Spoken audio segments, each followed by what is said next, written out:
Government provision तो गया काम से, आसमान से गिरा खजूर में अटका, इससे हालत अर्बन कोऑपरेटिव बैंक्स की हो गई। So you have to be very careful. लेकिन जो मैंने शुरुआत में बात कही थी कि अगर आपने एआरसी को बेचे हैं, दूसरे एआरसी को बेचे, ये जो ऐसा एआरसीज के लिए एक मास्टर डायरेक्शन अलग से है, वो पढ़ो। You can sell your SR there by reducing the provisions in your books. No bank has done it. But these ARCs, including the commercial banks, can buy your SR. They can buy. और इस बंदे ने तो बहुत ही गलत बोल दिया कि वो स्टैंडर्ड एसेट भी ARC को बेच सकते हो, नहीं बेच सकते हो। As long as you are in a cooperative sector, you cannot. You can sell only non-performing assets.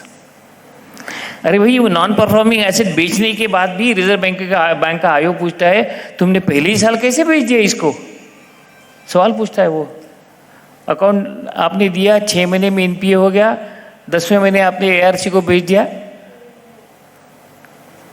So there is a practical evaluation when you do ARC sale. You have to be very careful while dealing with such kind of thing. उसके बाद में compromise settlement और write off के बारे में यहाँ पे 7-8 states के लोग हैं, जिसमें महाराष्ट्र और गुजरात का एक सेक्शन कॉमन है स्टेट कोऑपरेटिव लॉ का। वो ये कहते हैं कि आपको under rule 49 as far as Maharashtra is concerned, Gujarat could be 51 और 52, वो ये कहते हैं कि आपको अगर आप इंटरेस्ट या प्रिंसिपल कुछ वेव करते हो, आपको स्टैट्यूटरी ऑडिटर का सिग्नेचर लेके एजीएम में आपको जाना है। ठीक है, तो एजीएम में जाते वक्त आप क्या सब्जेक्ट लेते हो? वसूलीचे हक्क अबाधित ठेवून, सर्कुलर में प्रिसाइजली रिजर्व बैंक ने वो लिखा है, by keeping intact your recovery rights you can do this. लेकिन रिजर्व बैंक ने ये पूरे सर्कुलर में एक ही सत्यानाश कर दिया। क्या किया उन्होंने कि भाई ये सर्कुलर जो है कॉम्प्रोमाइज सेटलमेंट का और इसका हमने दे तो दिया है आपको, लेकिन आप जिस कानून के अंतर्गत काम करते हो उस कानून में अगर कोई प्रोविजन है तो उसको कंप्लाई करना चाहिए। तो बहुत सारी बैंक्स जो है मुफस्सिल इन महाराष्ट्र और इन गुजरात, वो ये पूछ रहे हैं कि क्या हमें रजिस्ट्रार के पास जाके अप्रूव करना चाहिए, क्या हमें रजिस्ट्रार की परमिशन चाहिए, क्या हमें उनसे सर्टिफिकेट लेना है? नहीं, बिल्कुल नहीं लेना है। लेकिन आपको एजीएम में जाना जरूरी है, क्योंकि रिजर्व बैंक का वो जो सेंटेंस है वो ये कहता है हमने कुछ भी लिखा हो, लेकिन अगर स्टैट्यूटरीली कुछ प्रोविजंस है तो उसका कंप्लायंस आपको करना ही है। इसका मतलब ये है कि रूल 49 या जो भी रूल आपका होगा उसके हिसाब से जो प्रोसेस है राइट ऑफ की या कॉम्प्रोमाइज सेटलमेंट की, वो आपको करनी है। Compromise settlement as long as you are using your BDDR nobody is going to object। लेकिन कॉम्प्रोमाइज सेटलमेंट में अगर सैक्रिफाइस अगर आप P&L के करते हो तो रजिस्ट्रार इन्वॉल्व होगा, रजिस्ट्रार इन्वॉल्व होगा। रिजर्व बैंक नहीं पूछेगी आप वो रजिस्ट्रार के पास गए नहीं गए, उनको कोई पड़ी नहीं, उनके सर्कल में तुम्हारी पॉलिसी क्या है, पॉलिसी में हो गया, बात खत्म। So this is a tricky area, you need to be very careful on that. दूसरी बात, rationalisation of branch authorisation policy, वो अगर आप एक डिस्ट्रिक्ट में है, 2 डिस्ट्रिक्ट में है, make advantage, take advantage of this freedom that has been granted to you, expand, growth is a critical thing. 18 अगस्त को एक अच्छा सर्कल रहा है जिसके लिए 20 साल रिजर्व बैंक वेट कर रही थी, ऐसा मेरा मानना है। It was in 2001, 2002 and subsequently in 2006 and then in 2011 rates जब चेंज हुए ना, हर एक अर्बन कोऑपरेटिव बैंक ने अपने अपने तरीके से इसको सेट कर दिया। अब वो क्या कहते हैं, उनका ये कहना है कि reset floating interest rate on EMI। अब वो रीसेट आपको जब करते हो तो ट्रांसपेरेंसी लाना है। सिंपल चीज़ें मैं आपको बताता हूँ, टेक्निकली ज़्यादा बोलूँगा नहीं। आपको ट्रांसपेरेंसी लाना है, बोरोवर को ट्रांसपेरेंसी लाना है। एक ट्रांसपेरेंसी रिजर्व बैंक ने ऑलरेडी ला दी है कि आप जब रीपेमेंट देते हो बोरोवर को, उसको पूरा EMI 20 साल का रीपेमेंट प्रोग्राम है, 20 साल की EMI अलॉन्ग विद डेट उसके सैंक्शन लेटर में जोड़ दो। This happened last year. अब वो ये भी कहना चाहते हैं कि अगर फ्लोटिंग इंटरेस्ट लेता है तो बोरोवर को समझाओ कि जब रेट ऊपर जाएगा तो तुम्हारा रेट बढ़ेगा, अगर रेट बढ़ गया तो ईएमआई बढ़ गया, लेकिन अगर ईएमआई बढ़ाने की नौबत आई तो हाउसिंग लोन का जो आपका टेन्योर है वो आप एक्सीड नहीं कर सकते, आपको ईएमआई ही बढ़ाना चाहिए। ये ट्रांसपेरेंसी रीसेट में आपको लाना है। हम लोग तो सब फ्लोटिंग ही रेट देते हैं, फिक्स रेट के लिए तुम्हारे पास बायर नहीं है, क्योंकि फिक्स रेट बोरोवर को परवड़ता नहीं है। वो सब लोग फ्लोटिंग रेट पे जाते हैं। अब अगर आप फ्लोटिंग रेट पे जाते हो, you need to talk to your borrowers every time there is a rate change by way of a communication. You need to devise a mechanism for that. Circular fantastic है। I remember in 2001 I had represented to Reserve Bank of India, sir ये किस तरह से करेंगे। Of course जवाब नहीं आया उसका, लेकिन आज जो जवाब आया है, फंटास्टिक जवाब उन्होंने इसका दिया है कि प्रोसेस आप क्या करोगे, अच्छे से समझो, अच्छे से करो वो। दूसरी एक, जब मैं पब्लिक सेक्टर बैंक में था तब की इंस्ट्रक्शन रिजर्व बैंक ने इस बार रिपीट करवाई है। वो क्या है? Responsible lending conduct. बोरोवर जब उसका लोन रीपे कर देता है तो उसके प्रॉपर्टी, मूवेबल इमूवेबल प्रॉपर्टी के पेपर्स सर्टेन डेज के अंदर वापस करना है, otherwise this is a penalty of 5,000 rupees. When I was in public sector bank, what was the method? I am talking of what 30-35 years ago. The documents are required to be stamped, account closed, and hand over the document to the borrower. कुछ मत रखो. Those were the instructions. Corporative bank इस तरह के document part करते ही नहीं है, डर लगा रहता है कल कुछ हो गया तो मेरे पास क्या मिलेगा।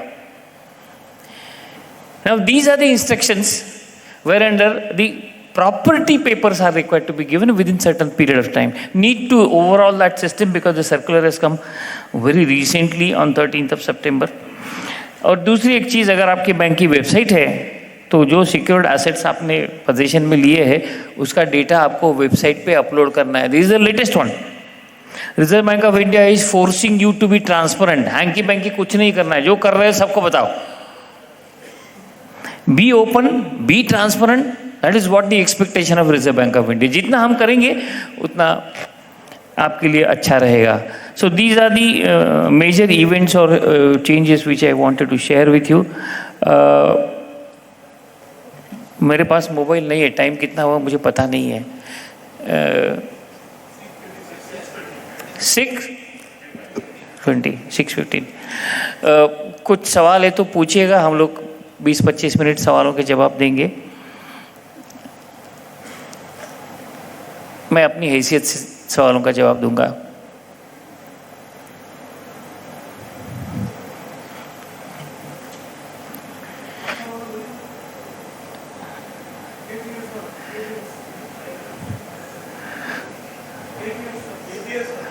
अरे क्या घिसा पिटा सवाल है 8 साल का। I'll tell you one thing। मैं बात करता हूँ थोड़ी सी उसके बारे में। 8 साल के बारे में रिजर्व बैंक भी कंटाल गई है।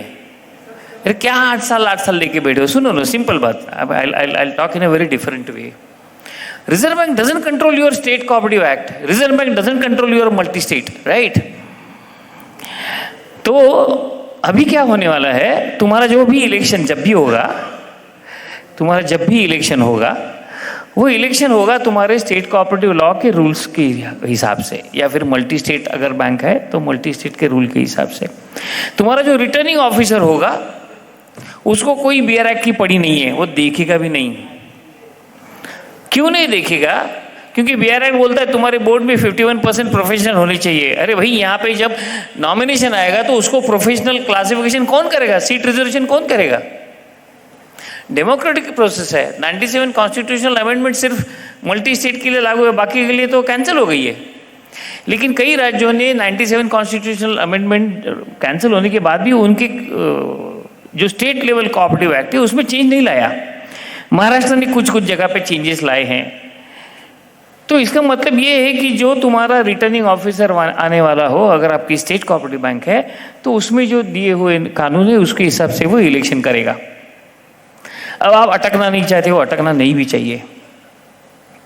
आप रिटर्निंग ऑफिसर को एक लेटर दो कि हमें ऐसा ऐसा बीआर एक्ट का प्रोविजन है, हमारा ये होगा, वो फाड़ के फेंक देगा। वो बोलेगा तुम्हारी BR एक्ट में क्या है, मुझे कुछ लेना देना नहीं है, I am suppose to work under the state cooperative act, मैं स्टेट कोऑपरेटिव एक्ट के नियमों के हिसाब से काम करूंगा।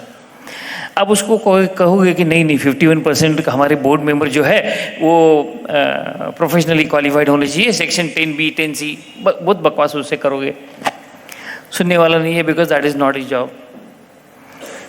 ओके, तो आपका बोर्ड का इलेक्शन हो गया और आपके यहाँ पे 25-25 साल वाले बंदे बोर्ड पे आ गए। 50% board is having directors who have served for 25 years और 30 ईयर्स, या उनकी 8th टर्म में 9th टर्म में जो भी है। क्या होगा, इलेक्शन के बाद में रिजर्व बैंक का इंस्पेक्टर आएगा, वो एक ही सेंटेंस लिखेगा, you are violating BR act, there is a violation of BR act, there are people who have completed more than 8 years tenure on your board। क्या लिखेंगे इस पे, क्या लिख सकते? तुम्हारा तो वही हो गया, माँ खाने नहीं दे रही है और बाप भीख मांगने नहीं दे रहा। इसके ऊपर कोई जवाब नहीं दे रहा है, ना रिजर्व बैंक जवाब दे रही है, ना सेंट्रल गवर्नमेंट जवाब दे रही है, ना स्टेट गवर्नमेंट जवाब दे रही है। क्या करेंगे? इसमें एक उल्टा दाव आता है। तुम्हें मालूम है BR एक्ट क्या कह रहा है, तुम्हें मालूम है स्टेट कोऑपरेटिव एक्ट क्या कह रहा है। जो प्रोसेस हो गई है as per law, it can not be challenge by Reserve Bank of India, because it is as per independent law. तुम्हारे प्रोसेस में BR एक्ट में एक प्रोविजन है कि तुम्हारा अगर चेयरमैन इलेक्ट करना है आपको, तो RBI का प्रायर अप्रूवल चाहिए। This is what the law says. क्योंकि चेयरमैन किस तरह का होना चाहिए, एक अलग एक सेक्शन में उन्होंने बताया कि ये होना चाहिए, वो होना चाहिए, उसको बैंकिंग एडमिनिस्ट्रेशन का एक्सपीरियंस चाहिए, ये चाहिए, वो चाहिए। कैसे करोगे? तुम्हारे 15 लोग जब चुन के आते हैं, वो तो ढोल ताशे लेके गुलाल बुलाल लेके आ जाते हैं, उनमें से एक बंदा चेयरमैन हो जाता है, एक बंदा वाइस चेयरमैन हो जाता है। क्या करोगे तुम? So what you need to do is that inform Reserve Bank of India that these are the processes which are conducted under the particular law, and as an MD you have to write to them कि मैं कुछ नहीं कर सकता हूँ unless there is a guidance from you on this। अभी guidance क्या हो सकता है? तुम्हारे यहाँ 15 डायरेक्टर है, 15 में से 8 प्रोफेशनल चाहिए, तो उसमें आपको रिजर्वेशन करना जरूरी है। क्या ये आसान है? 8 seats to be reserved for professional, वो जो 10 लोग उन्होंने दिए जहाँ पे क्वालिफिकेशन कुछ भी हो। There are 10 areas they have defined under section 10B। The point is, can you reserve कि भाई हमारे 15 लोग हैं, 15 में से 8 ये इसी कैटेगरी के होने चाहिए। बहुत सारे सॉल्यूशंस उसमें आते हैं। If you are a closely held bank, you can do 51% professional. जब पैनल बनाते हो तभी आप कर सकते हो। क्या ये लीगली करेक्ट है? डिबेटेबल है, डिबेटेबल है। सॉल्यूशन क्या है? एक सॉल्यूशन है under section 143 and 240 there is one more section that is 35A 19, 22, बहुत सारे सेक्शंस है। इसमें अगर Reserve Bank of India direction दे देती है, ये झमेला ही खत्म हो जाएगा। पिछले साल एक सीनियर डायरेक्टर ने मुझे सवाल पूछा था, ये रिजर्व बैंक डिसाइड करने वाली कौन होती है कि कौन डायरेक्टर बनेगा कौन नहीं? रिजर्व बैंक को कोई पड़ी नहीं है। लेकिन मैं आपको एक बात बता देता हूँ, ये जो BR एक्ट 20 में पास हो गया ना, एक बात आप पक्की सुन लो, रिजर्व बैंक के पास अभी जो पावर है वो आपका पूरा बोर्ड सस्पेंड करके फिर से इलेक्शन करवा सकता है। पूरे बोर्ड को सस्पेंड करेगा, MD को घर पे बिठाएगा, कि किसी भी बंदे को, किसी भी एम्प्लॉय को रिजर्व बैंक घर बिठा सकता है। प्रोविजन है, पढ़ो, देयर आर प्रोविजंस। अब इसका मतलब क्या है? मैं बीच में भी गया था, बेलगांव गया था, हमारे दोस्त बैठे हैं बेलगांव के, वहाँ पे कम से कम 3 या 4 डायरेक्टर ऐसे थे कि दे वर टेकिंग प्राइड कि मैं I am here for 40 years। In A way it is good. छोटे टाउन में इन लोगों ने मेहनत की, इसलिए बैंक यहाँ तक आया। लेकिन जो चेंज हो रहा है इकोनॉमी में, वो चेंज के हिसाब से हमें क्या क्या चेंज करना चाहिए, उसमें ये एक चीज़ है। पिछली बार जुलाई 22 में NAFCP ने एक कॉन्क्लेव अरेंज किया था, उसमें अमित शाह जी आए थे और उन्होंने एक बढ़िया सेंटेंस बोला, इसी के बारे में चर्चा हो रही थी वहाँ पे भी। मुझे तो लगा कि अमित शाह BR एक्ट पढ़ के आए वहाँ पे। उन्होंने एक आर्गुमेंट वहाँ पे ऐसा किया कि थोड़ी जगह जवानों को तो दे दो, चेंज किस तरह से करोगे? That was his statement. He is basically a cooperator. He was chairman of Surat District Cooperative Bank. I don't know Surat या था somebody else. The people from Gujarat can correct me. कहने का मतलब ये है, जब तक रिजर्व बैंक इसके ऊपर कुछ करता नहीं है, तब तक तुम्हारा जो स्टेट लॉ कहता है वो करो. एक बात, दो चीजें आपको करनी है उसमें. You have to keep on informing Reserve Bank of India as to how the election process is being conducted, include an Excel sheet of all the directors who are up for what years and how many years. Chairman के election हो गया, जिस दिन election हो आपका communication जाना चाहिए कि elected board will elect the chairman and it will be a democratic process. We will not be able to do much of a thing. Prior approval of chairman वाला जो है ना फंडा, वो तो जिंदगी में नहीं होगा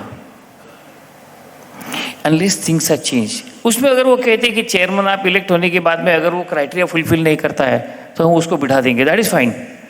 इसका मतलब ये है कि चेयरमैन के इलेक्शन के लिए जो BR एक्ट के क्राइटेरिया उन्होंने दिए हैं उसमें फिट बैठने वाला बंदा आपको चेयरमैन करना चाहिए. Is practical solution. लेकिन हम लोग वो करेंगे नहीं. क्यों नहीं करेंगे? We are a democratic institution. And then one of the cooperators said, asked me, of course I could not respond him, sir मुझे एक बताओ, ये कॉन्स्टिट्यूशनल अमेंडमेंट ज़्यादा पावरफुल है या BR एक्ट ज़्यादा पावरफुल है? क्योंकि कॉन्स्टिट्यूशन अमेंडमेंट में 5-5 के 2 टर्म उन्होंने लिखाए हैं. तो मैंने जवाब यही दिया कि आप अगर मल्टी स्टेट में हो तो आपको अप्लीकेबल है, लेकिन आप अगर मल्टी स्टेट में नहीं हो तो आपको अप्लीकेबल नहीं है, because that is repealed by the Gujarat government constitutional amendment. उसके बाद में पिछले 2-3 साल से काम चल रहा है कि majority of the state should pass that amendment. That is not happening. और अभी इलेक्शन है तो होगा ही नहीं. So this is the state of flux and we have to be practical. एक बात पक्की और एक ध्यान में रख लो, ये कानून कुछ भी कहेगा, तुमने लाइसेंस किससे लिया है? अब जिससे लाइसेंस लिया है उसकी तो सुननी पड़ेगी. वो अगर चालान काटना चाहता है तो चालान का पैसा तो देना पड़ेगा. चालान का पैसा देना पड़ेगा. You have obtained licence. Option is surrender the licence, be a cooperative credit society. Simple. कोई रिजर्व बैंक को पड़ी नहीं है तुम्हारी, उनको कोई नहीं पड़ी है. This is the fact and therefore we have to look at this ATS problem in a very practical way. Try to accommodate better people. Nobody will tell you this because this is not a legal reflection I am trying to share with you. But then that's how I look at it, because in life there are problems for which there are no easy solutions. This is it. This is what my take on that is. मेरे bank के inspection report में 2 साल से वो comment आ रहा है. हम कैसा तो भी उनको कन्विंस करने की कोशिश करते हैं. क्या चॉइस है तुम्हारे पास? I would take a next question. मेरा पानी दूंगा.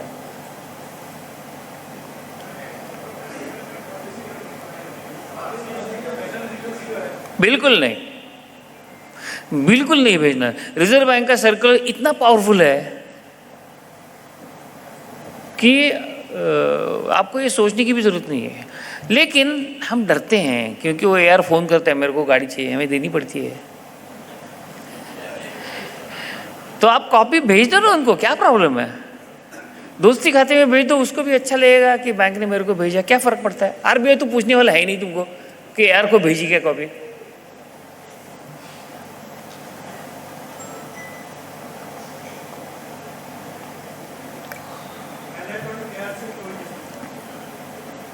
मैं सुनाई नहीं दिया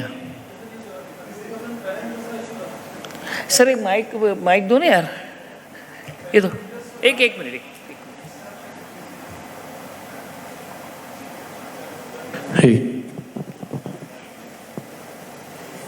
सर नमस्ते. सर ये 2% पैनल इंटरेस्ट जो RBI ने बोला बंद करेंगे 1 जनवरी 24 से. पैनल इंटरेस्ट RBI ने बोला आगे चार्ज नहीं करना है फ्रॉम द आई थिंक 1 जनवरी 2024.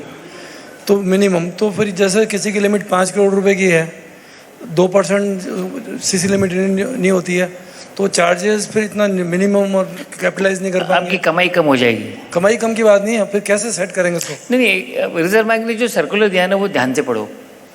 वो क्या कह रहे हैं, कैपिटलाइज। नहीं, वो क्या कह रहे हैं कि मनमाने रेट आप लगाते हो, आप इन्हें, आप नहीं, हाँ, बैंक्स। मैंने देखा है कि पिनल इंटरेस्ट 4% 5% तक करते हो। ये आपका बिजनेस करने का तरीका नहीं होना चाहिए। आप बोलने के बाद में मानते नहीं। इसको क्यों इतना समय लगा ये आने के लिए? Because interest and loading of interest was the easiest way to make money. Stock statement नहीं है 8 तारीख को, लगा दिया पूरे महीने के लिए। Are you getting me? तो वो क्या करना चाहते हैं, ये जो आपके ऑफेंसेस है, बोरोर ऑफेंसेस है, उसमें वो ये कहते हैं कि उसका सीरियसनेस आप देखो क्या है। जैसे प्रिंसिपल आपके सैंक्शन के कुछ टर्म्स एंड कंडीशंस होते हैं, उसमें एक टर्म होता है कि मैं प्रॉपर्टी मॉर्गेज करूंगा फिर डिसबर्स करूंगा। तो बंदा क्या करता है, आपके ब्रांच मैनेजर को, आपके जीएम को एक लेटर लिखता है कि मेरे को इसमें 8 दिन का मोहलत दे दो, मैं 8 दिन के बाद आपका मॉर्गेज कर दूंगा। 8 दिन के बाद नहीं करता है, 8 महीने के बाद भी नहीं करता है, पैसा तो गया। आप क्या करते हैं, 1% 2% परमानेंटली लेते हो। इसके अलावा वो ये कहना चाहते हैं, इसमें ट्रांसपेरेंसी कैसी लाई जाएगी कि 8 दिन की मोहलत दी है आपको, वो 8 दिन की मोहलत के बाद जब तक मॉर्गेज नहीं होता हर महीने 25,000 रुपया आपको देना पड़ेगा, penal charges. This is an hypothetical example I am telling you, it cannot be this much exactly, but this is what the expectation of Reserve Bank of India. Charges, define charges, define charges. Chequebook issue किया, 2 हफ्ते आपके drawer में पड़ा है, you से 25 rupees penal charges should be levied if you do not collect your checks. I am just giving hypothetical quantums.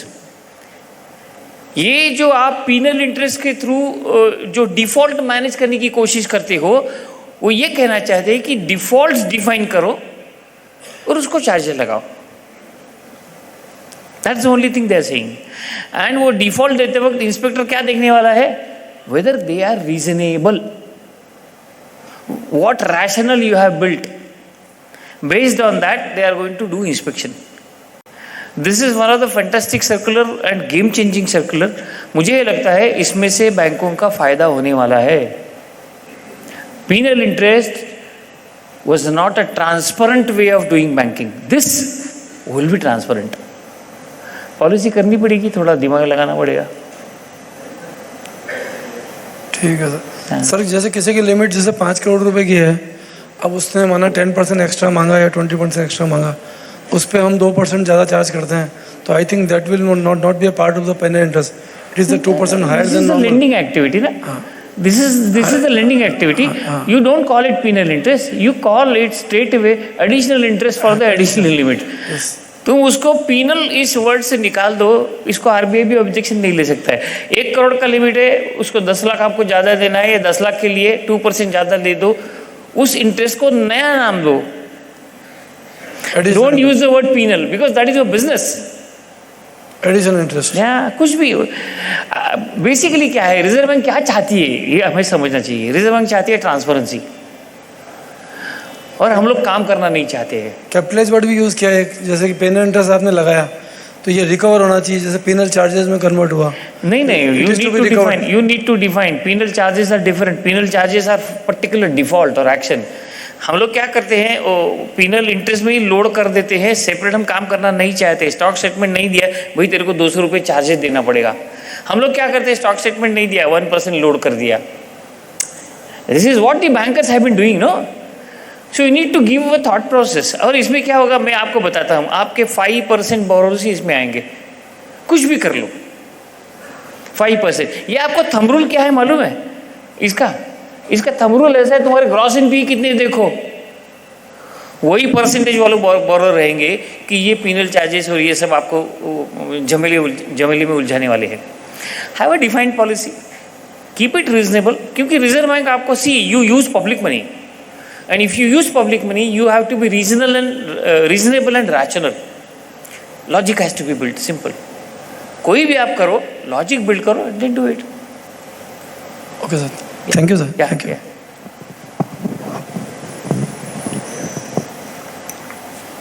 मेरे को पानी बोतल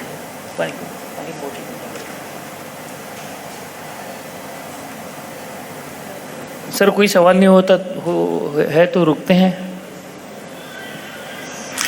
if there is no question, या पूछिए, उनको माइक दे दो. Sir, I have a question that where the RBI have issued that circular of the returning the documents to the customer within 30 days. Whether that circular can be challenged in any court? क्यों करना चाहते हो? I'll tell you what. No. What happened? Something some reserve Bank का हर एक circular challenge हो सकता है. Point number 1. Yeah. Okay. आपको हर एक सर्कुलर में क्या देखना जरूरी है? वो कौन से सेक्शन में इशू किया गया है. Right. वो रिजर्व बैंक लिखती है इनिशियली या फर्स्ट पेज पे नीचे लिखती है ये सेक्शन है, ये सेक्शन है, वो सेक्शन है. उसमें कुछ सेक्शन ऐसे हैं BR एक्ट के या RBI के किसी कोर्ट में चैलेंज नहीं हो सकते. जैसे 35 में लिया गया एक्शन कोई कोर्ट नहीं खड़ा करेगा तुमको. आप सर्कुलर देखो, हर जगह 35 और 35 लिखते ही है, 27 लिखते हैं, 19 लिखते, नहीं जा सकते हो कोर्ट में. जाने का है सरेंडर कर दो लाइसेंस, फिर जाओ कोर्ट में. No. On behalf of all banks, bank association can challenge. They cannot.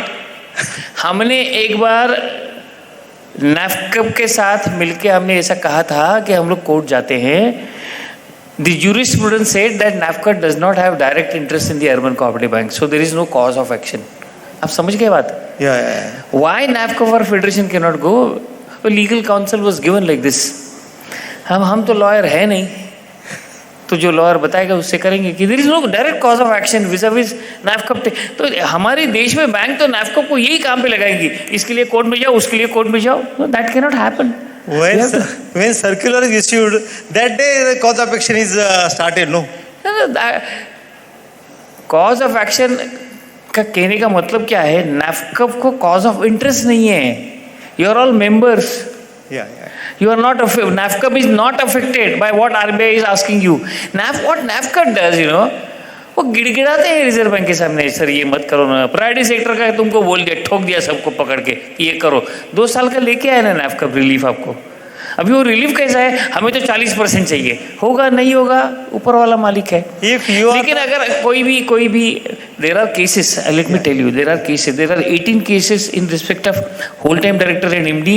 There are 8 cases in respect of 8 years of the director's tenure, BR Act amendment. In fact, whole amendment of BR Act has been challenged in Chennai court. तो अगर आप CEO MD appoint करते हो, reserve Bank को लिखते हो कि उनके सर्कुलर के हिसाब से हमने आपको अप्रूवल के लिए भेज दिया, रिजर्व बैंक एक लाइन लिखती है, since the circular has been stayed by various courts we will not be able to comment on your application. वो कुछ कहना ही नहीं चाहते बिकॉज मैटर इज सब्जुडाइज. वो कहेंगे भी नहीं ना. तो रिजर्व बैंक के खिलाफ कोर्ट में जाना ठीक बात नहीं है. ये सोच भी ठीक नहीं. उसकी वजह एक ही है. It is right, but what I say, Reserve Bank is the risk manager of the country, period. I do agree, but when Reserve Bank issues any injustifiable circulars, then it is injustice on the banks. नहीं, I do not know. I mean, ये हम लोग discuss करते रहेंगे बहुत सारी तो चीज़ें, लेकिन इसमें ऐसा है कि जहाँ भी सेक्टर को इंजस्टिस लगता है, रिजर्व बैंक ने उसमें बदलाव किए हैं, बहुत सारे बदलाव किए. मैं कम से कम आपको 25 उदाहरण दूंगा जहाँ पे फेडरेशन भी नहीं इन्वॉल्व था. They have changed. ऐसा नहीं है हमारे जैसे ही लोग वहाँ पे बैठते हैं ना, उनको कन्विंस करना पड़ता है, बताना पड़ता है कि वेयर शू पिंचेस. एक ध्यान में रखो, Reserve Bank is not a bank, it is a regulator. So regulator will do the job as per what the regulation is. मेरे मन में भी ऐसे कई बार ख्याल आया कि will take this Reserve Bank of India to court. मेरे मन में भी आए, मेरे खुद के बारे में आए. ये 15 साल का किया, मेरे को 2 ही साल बचे. फिर मैंने कहा यहाँ पे पुंगी बजानी चाहिए रिजर्व बैंक की. मैंने कुछ नहीं किया, but there were small banks across the country, they went to the court. मेरा काम हो गया. But that is not the correct way of looking at things in that manner. मेरा खुद का ये मानना है. So regulator is doing his job, we have to respect it. Difficulties है, there is a simple route, right to them. Reserve Bank के किसी भी सर्कुलर के ऊपर कोई भी लॉयर कोई भी सलाह आपको दे नहीं सकता एक्सेप्ट खुद रिजर्व बैंक ऑफ इंडिया। मैंने वेस्टर्न महाराष्ट्र में कई बैंक्स ऐसी देखी है कि वो लॉयर से ओपिनियन लेके कुछ भी कर देती है, मरे फिर वो बाद में मर गए। बिकॉज लॉयर क्या कहता है, I have given you opinion, मुझे आपने फीस दे दी, बात खत्म हो गई, जिम्मेवारी आपकी है। वो कंसल्टेंट जैसे होता है ना कि तेरे को ये बड़ी दीवार से कूदना है, किस तरह से कूदना है ये मैं आपको सिखाऊंगा, 10 फीट पीछे जाओ, दौड़ के आओ, छलांग लगाओ, पैर टूट गए तो क्या, वो तुम्हारी जिम्मेवारी है। It's that kind of thing. मुझे इस एक टॉपिक पे थोड़ा 10 मिनट बात करना है और आपके 10 मिनट लेने हैं। सवाल ख़त्म हो गए होंगे तो मैं चाहूँगा कि वो I should do that.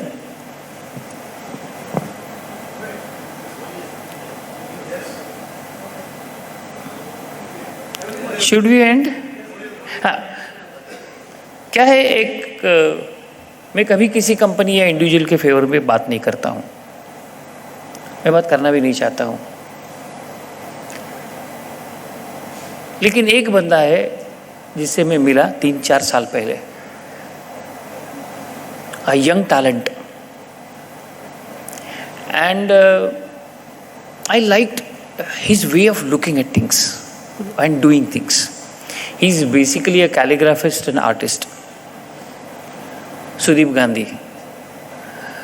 Sudeep Gandhi is a very young boy, professional boy. मैं आपसे 10 मिनट उसका वीडियो देखने की विनती करूंगा। उसकी वजह ये है कि many of our bank do not give attention to the way we look.